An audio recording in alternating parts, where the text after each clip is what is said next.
All right, let's get into this. Yeah. Alliance Resource Partners. ARLP. ARLP Q3 2024 earnings call. Yeah. Kind of a somber mood, I think, overall for the energy sector. But, this is a company, Yeah. ARLP, that is, they're coal, but they're also oil and gas royalties. They're even in Bitcoin mining now. Yeah, they've really So we've got the call transcription. broadened out. You know what I mean? Yeah. I think that's one of the interesting takeaways here is just how much they've had to change and adapt to what's going on in the energy space. Absolutely. And we've got the stock information, too. So we'll take a look at how all this is affecting the stock. Yeah. I've got some pretty interesting analyst reactions, I've got to say. Yeah, some of them are, I think, a little bit surprised at some of the stuff that ARLP is saying. Yeah, so let's jump right in. Yeah. Revenue and net income are both down year over year, and the stock price dips just a little bit after the release. Yeah, I mean, that's not surprising given what's going on in the broader market, and especially for coal. Yeah, so what's really driving this downturn? Well, I mean, coal is they're facing some major headwinds right now. Cheap natural gas continues to undercut coal, just because it's the cheaper option these days. Yeah. And so it's that age-old battle between coal and natural gas. And coal seems to be. And natural gas is winning. Are there other things going on with the coal operations, though? Well, the international coal market is also pretty sluggish right now, which has hurt their export sales and their pricing. Okay. They're facing stiffer competition overseas, lower prices, makes exports less attractive. Yeah. And then on top of that, they've run into some really tough mining conditions in Appalachia. What kind of challenges are we talking about?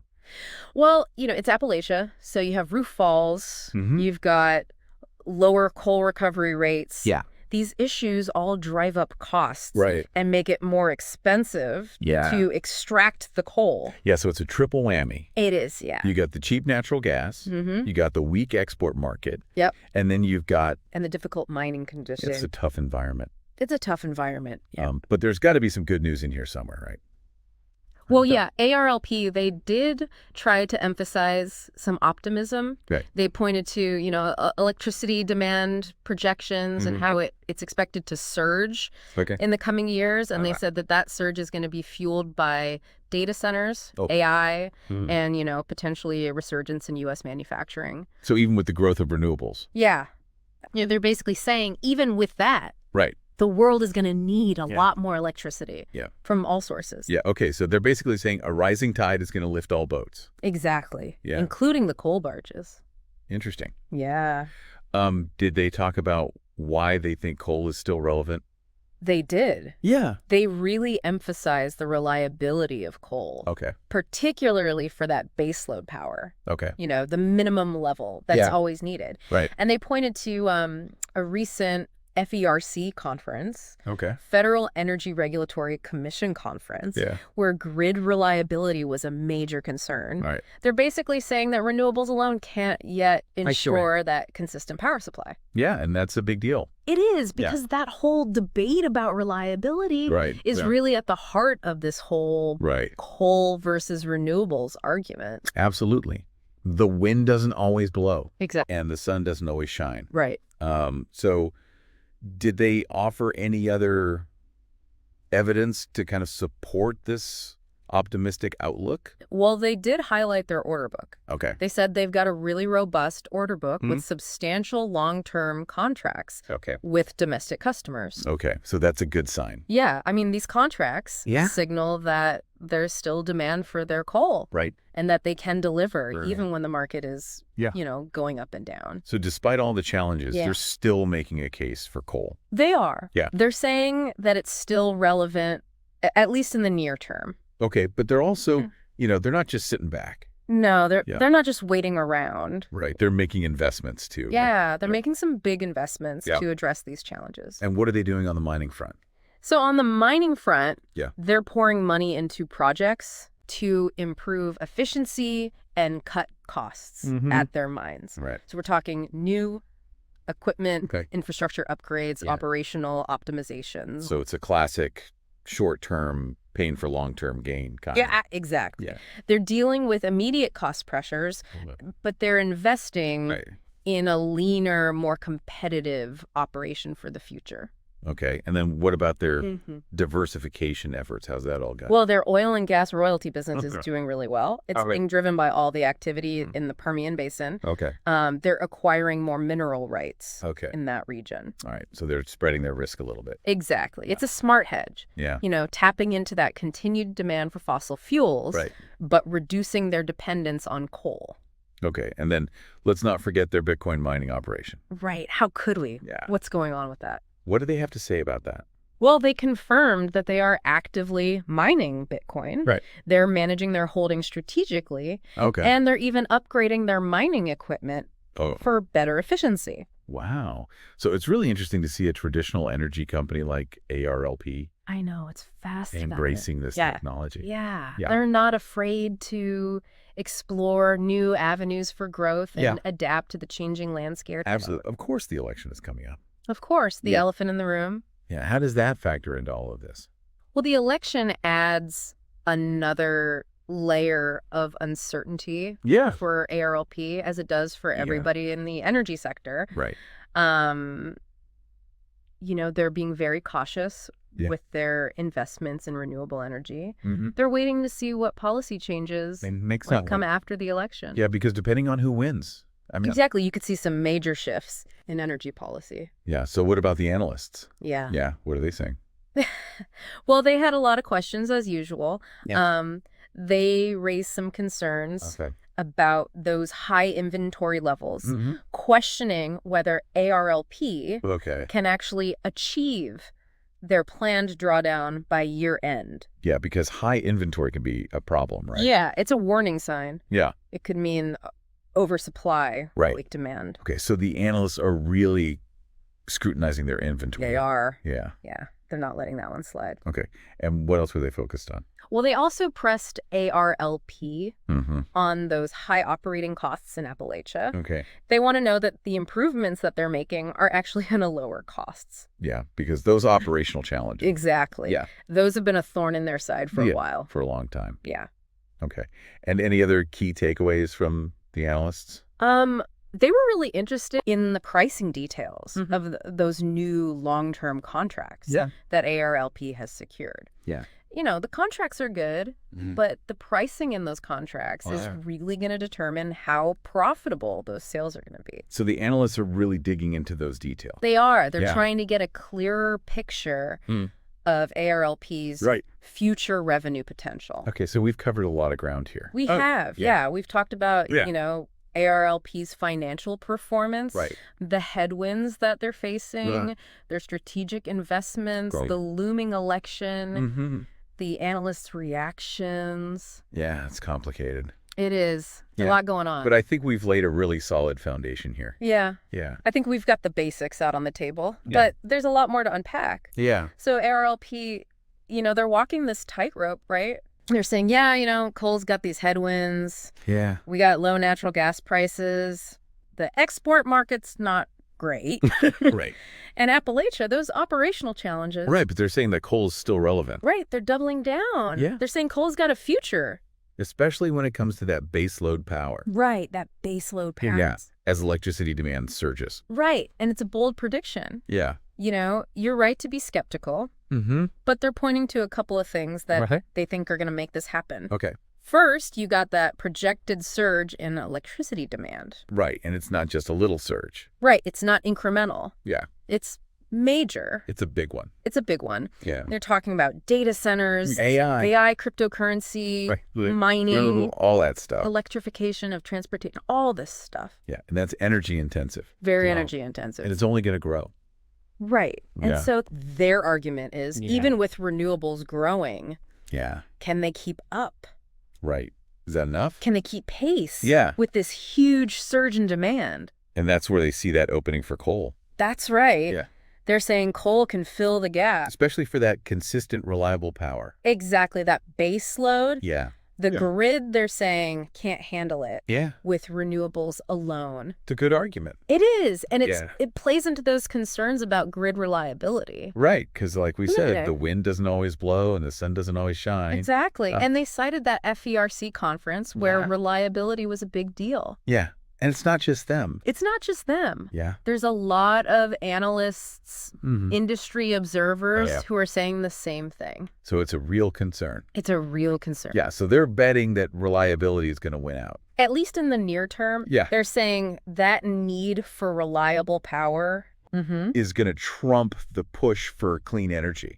It's a risky bet. It is a risky bet. Yeah, but it's one they're willing to make. They're willing to make it. And they're putting their money where their mouth is. They are. Yeah. They're investing. Yeah. In those coal operations. In their existing coal operations. Yeah. Upgrading equipment. Right. Improving infrastructure. Streamlining processes. Streamlining everything they can. Trying to increase efficiency. Lower those costs. That's right. And they're not messing around. They're not just talking about little improvements. They want to see a big reduction in their cost per ton of coal. Yeah. So that could give them a competitive advantage. Especially if natural gas stays low. Right. It's all about cost control in this market. Absolutely. You know this better than I do. It's a game of pennies. It is. Pennies per ton. ARLP is trying to be the low-cost producer. They want to be the leader on cost. Okay, so they're going all in on coal. Well, it's not all in. Well, they're hedging. Okay, yeah. Yeah. With the diversification strategy. Right. Okay, so let's talk about that oil and gas royalty business. All right, so the oil and gas royalties. Yeah. This is the bright spot. It's been a good one for them. It's been a really good one. Yeah. Permian Basin is really driving this for them.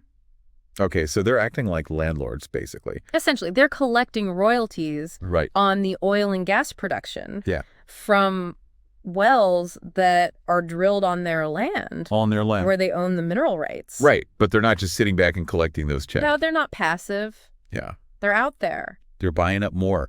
They're buying up more mineral rights. In that Permian Basin. Yeah. They want to grow this. It's a smart move. Yeah. Because oil and gas demand. Right, even with the clean energy transition. Exactly. Oil and gas are going to be here for a while. A long time. So this lets them tap into that demand without having to do all the work. Right, without all the headaches. All the headaches. Yeah, of actually drilling. The capital expenditures of drilling and producing. It's a win-win. It really is. Yeah. They get that steady income. Yeah. And somebody else takes all the risk. And the costs. Okay, so it gives them flexibility. Yeah, it gives them flexibility. To invest in their coal operations. Yeah, they can put money into coal. Yeah. They can explore other opportunities. Like Bitcoin. Right. Exactly. So speaking of Bitcoin.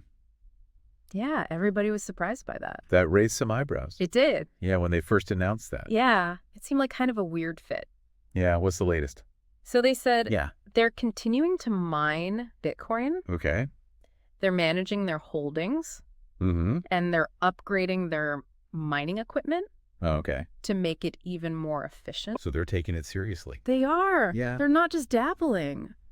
It shows they're willing to try new things. They are. Yeah. They're willing to embrace these new technologies. They're not just a coal company anymore. No. Yeah. They're more than that. Yeah. They're an energy and resource company. They're diversifying. They're diversifying. Yeah. Which makes sense, yes. given all the uncertainty. With the energy transition and everything. With everything going on in the energy market, they're keeping their options open. But of course, we got the election coming up. Right. Looming over everything. So how could the election results affect ARLP's strategy? It could affect everything. Yeah. Investment decisions. Regulatory compliance. Regulatory costs. Yeah. I mean, if one candidate wins, we could see this acceleration of the clean energy transition. Yeah, more aggressive policies. More aggressive policies? Yeah, phasing out coal and fossil fuels. Right. And that would put a lot of pressure. That would put a lot of pressure on ARLP. Yeah. Yeah. And they might have to speed up their diversification effort. Right. And then on the flip side. Right. If the other candidate wins. Yeah. We might see a more measured approach. Right. Maybe they'll keep supporting traditional energy. Keep supporting coal. Right. And that would give ARLP some breathing room. A little more time. Yeah. Yeah. To optimize their operations. Right. To capitalize on that potential demand. The potential resurgence they're predicting. So it's a wild card. It's a big wild card for ARLP. Yeah, for everybody. For the whole sector. Yeah. It's a reminder that business decisions aren't made in a vacuum. No. Yeah. They're not. You got to consider the political and regulatory environment. Absolutely. Yeah. It plays a huge role. Okay, so let's zoom back in a little bit. Okay. Let's look at the details of the earnings report. Yeah. What stood out to you? Well, one thing that really jumped out at me was that focus on cost control. Mm-hmm. They are really obsessed with those coal operations. Yeah, with bringing down those costs in their coal operation. They've been investing a lot in those capital projects. Okay, have. Yeah, to improve efficiency and reduce their cost per ton. Mm-hmm. They're trying to squeeze more productivity out of those mines. Yeah, they want to get the most out of those mines. It sounds like it's working. It sounds like it's starting to pay off. They talked about new equipment. Right. Infrastructure upgrades. Operational. Yeah, all that stuff. Optimizations. Yeah, and they said it's already having a positive impact. Right, and they're projecting even more cost savings. Once those projects are fully online. Yeah, and that could be huge. Huge for their profitability. Especially with those low coal prices. With natural gas. Yeah. Keeping those coal prices down. So it's not just about producing more coal. Yeah. It's about producing it more efficiently. It's about efficiency. And at a lower cost. And low cost. That's how they're going to stay competitive. That's how they stay in the game. But they admitted that there are some challenges. Yeah. Especially in Appalachia. Appalachia's tough. Yeah. It always has been. Operating costs are still high. Still high. They talked about those difficult geological conditions. The roof falls. Roof falls. The low coal recovery rates. Yeah. Yeah, and that disrupts operations. Drives up costs. Yeah. Makes it tough. Yeah, Mother Nature's not on their side. Not in Appalachia. Yeah. No. But they are making some progress. They said they're making some progress. They said they've got new equipment, infrastructure upgrades that are helping. They're trying to improve those conditions. Okay. Bring those costs down. They're optimistic. They are. They think they can get Appalachia back on track. That would be a big win. It would be a huge win for them. Okay. But they also mentioned some hiccups. Yeah. With production adjustments. Right. They had to scale back production a little bit. Because demand wasn't... Yeah, demand was slower than they expected. It's a tough balancing act. It is. You got to have enough coal on hand. Right. Yeah, but you don't want to have too much. Right. You don't want too much inventory. Because that costs money. Costs money to store. It's a game of supply and demand. It is. Yeah. And they're trying to anticipate those market shifts. Mm-hmm. Yeah. But they're also trying to manage their production costs. Right. It's not easy. No, it's not easy. Especially in a volatile market like coal. Especially in coal. Yeah. But they highlighted their order book. They did. Yeah. They said they've got those long-term contracts. Especially with those domestic customers. Right. And that's got to be reassuring. It has to be. Yeah. I mean, that gives them some revenue certainty. Some certainty. Which is so important in this business. That's huge. And it means there's still a market for their coal. Right. Yeah. Even with all the changes in the energy landscape. But they didn't say much about the pricing in those contracts. Right. Which I guess is understandable. Yeah, they want to keep that close to the vest. They don't want to give away their secrets. No. But the analysts. Right. Yeah, they're going to be trying to figure that out. Oh, yeah. Yeah, because the volume's one thing. Right. But the price is what really matters. The price per ton. Yeah. That's what drives the bottom line. So it's kind of a mixed bag with the coal. It is. They've got challenges. Mm-hmm. They're making investments. Yeah. And they got those long-term contracts. Right. But it's hard to say which way it's going to go. It's too early to tell. Yeah. It's a company in transition. They're adapting. Yeah. They're trying to figure out this new energy landscape while still getting the most out of their coal business. Out of that coal business. Right. And their diversification strategy shows that with the oil and gas. The oil and gas. And the Bitcoin. And the Bitcoin. Yeah. So let's talk about those other ventures. Okay. A little bit more, starting with the oil and gas royalty business. All right. So the oil and gas royalties. Yeah. It's been doing great. It has. Permian Basin is really driving it. Yeah, they're expanding their holdings. They are? Buying up more mineral rights. More and more. In the Permian. Yeah. They want to maximize that royalty income. Oil and gas are going to be around for a while. For a long time. Yeah. And this way they get to benefit. Right. Without all the hassle. Without the headaches and the costs. And drilling and producing. They're outsourcing. It's smart. It's a smart way to do it. Yeah. They get that steady income. Somebody else takes the risk. And they can focus on other things. Exactly. Okay, so coal, oil, and gas royalties. And then there's Bitcoin. Right, the crypto. Yeah. It's a strange move.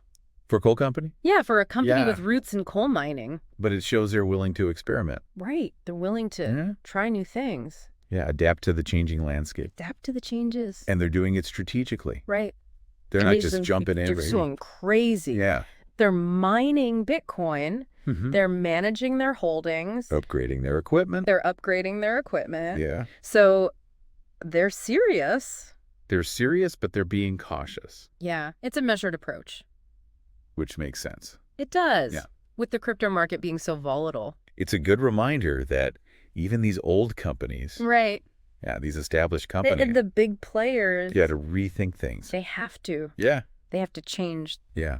Explore new avenues for growth. That's the only way to survive Yeah, in this market, in this world. In this world. Yeah. That's changing so fast. Okay, so we've talked about their performance. Mm-hmm. We've talked about their investments. Right. We've talked about these new markets they're getting into. Mm-hmm. But let's not forget about the elephant in the room. The election. The election. The big one. Yeah. How's that going to play into this? Right. ARLP. Yeah. They said they're watching it closely. Mm-hmm. They're worried about how it's going to affect energy policy. Energy policy. Yeah. And their best and renewables. In renewables. It makes sense. It does. Yeah, the two parties have very different views on energy. Very different. Climate change. And that could have a big impact on the energy transition. Yeah. If one candidate wins, mm-hmm. we could see a big push for clean energy. A big push. More incentives for renewables. Stricter regulations on fossil fuels. Right. Which would be bad. That would be bad news for ARLP's coal business. Yeah. They'd have to move faster. On that diversification. But if the other candidate wins, mm-hmm. we might see a slower approach. A slower approach. Yeah. More support for those traditional energy sources. Which would give ARLP more time. Yeah, give them more time. Yeah, to optimize their coal operations. To maybe see if that demand comes back. So it's a fork in the road. It is a big fork in the road. For the whole energy industry. For everybody. ARLP is just waiting to see which way we're going to go. Yeah, they're in wait and see mode. Yeah, it shows you that these business decisions, right? Yeah, they're not made in a vacuum. They're not. Yeah, you got to consider the politics. You got to consider the politics. The regulations. The regulations. Yeah, and in energy. Especially in energy. That's even more important. It's so important. Okay, so we talked about the big picture. Yeah, but what about the analysts? Yeah. Yeah, those financial experts. Those sharp minds. Yeah, they had some questions. They always do. Yeah. They were really interested in those high inventory levels. They wanted to know if ARLP could actually bring those down by year end. Because high inventory can be a problem. It can be a big problem. It can mean weak demand. Oversupply. Oversupply. Yeah. Maybe they're producing too much. Right. They can't sell it all. And then that could lead to price pressure. Right. Production cuts. It's a slippery slope. Yeah. And the analysts were also asking about, those high operating costs. In Appalachia. In Appalachia. Always Appalachia. Yeah. They wanted to know if those improvements. The improvements are actually going to work. Are going to make a difference in that tough region. Because those operational challenges have been hurting them. They have for a long time. And investors want to know. Right. Yeah. They want some reassurance. That they can get those costs under control. They want to know that ARLP can fix it. Okay. And then the details of those long-term contracts. Right. The analysts. Yeah. They wanted to know about the pricing. They want to know how much are they getting per ton of coal. Because those contracts are good. They are. Yeah. But it depends on the price. The profitability depends on the price. So the analysts are going to be looking closely at that. Oh, yeah. Yeah. To see how it's going to affect ARLP's bottom line. They're going to be breaking it down. So the analysts are cautiously optimistic. Yeah. That's the sense I got. Yeah. They're waiting. You'll see results. Yeah. They want to see if ARLP can deliver. Makes sense when a company's going through a transition like this. It's a big change. There's potential, but there's also risk. Lots of. Yeah. So we've really dug into ARLP's performance and where they're placing their bets for the future. Yeah. But for our listeners out there who might be thinking about ARLP for their portfolio, what are the big takeaways from this call? Well, I think the big thing is that ARLP is really at a crossroads right now. Yeah. They're dealing with the energy market as it is today. Right. But they also have to think about tomorrow. Right. And adapt. They got to adapt. Yeah. And change. Yeah. And that's it's a tough situation. It's a tough situation to be in. Yeah. It's like they're in two worlds at the same time. Exactly. The old world of coal and then this new world of all these other energy sources. Yeah. And that creates opportunities. Yeah. But also a lot of risk. Definitely some risks. Yeah. So what are some of the potential upsides here for investors? Well, their bet on coal, Yeah. that's a big one. It's a big gamble. It's a big gamble. Yeah. If they're right about demand, Mm-hmm. and if they can get those costs down, they could see some serious growth Yeah. in their core business. It's a gamble, It is the gamble. but a big potential payoff. Yeah, big payoff. Okay, so the coal comeback, that's one potential upside, Mm-hmm. but that's not a sure thing. Not at all. What about their other businesses? Well, the oil and gas royalties, Yeah. that's a nice, steady income stream. Right. It helps balance out. Yeah, so that volatility from coal Exactly. and the Bitcoin. The Bitcoin, Yeah, it's small. it's small, Yeah. but it's got potential. It's potential upside. Yeah, you never know. Yeah, so they're really trying to diversify. They're hedging their bets Yeah. on the future of energy. Okay, that's the opportunity side. Right. But what about the risks? Well, the biggest risk Yeah. is that they're wrong about coal Yeah. if the demand doesn't come back. Or if natural gas stays cheap, Yeah. that core business could really struggle. It would be in trouble. Yeah, and then those operational challenges in Appalachia. Right. Those costs, they can't keep losing money. Yeah. So that coal business could become a real problem. It could drag them down. Yeah. Are there any other red flags investors should watch out for? Well, there's the whole energy policy thing. Right, the election. The election. Yeah, how quickly does the energy transition happen? Yeah, nobody knows. Yeah. And that could force ARLP. Yeah, to make some tough choices. Some tough choices. Yeah, about their coal assets Right. What do they do and their renewable investments. with all that coal? Yeah, it's a reminder that politics and regulations, Oh, yeah. they can really change a company's future. Especially in energy. Yeah, especially in energy. It's a political business. So ARLP, they offer some interesting opportunities. They do. Yeah, but investors really need to understand the risks. Absolutely. It's not a simple investment. No. Yeah. It's complicated. You really got to do your research. You got to understand the company, The energy market, the politics. all of it. All of it. It sounds like ARLP is a company to watch. Definitely. Yeah, you got to keep an eye on them. Yeah. Okay, any final thoughts before we wrap up?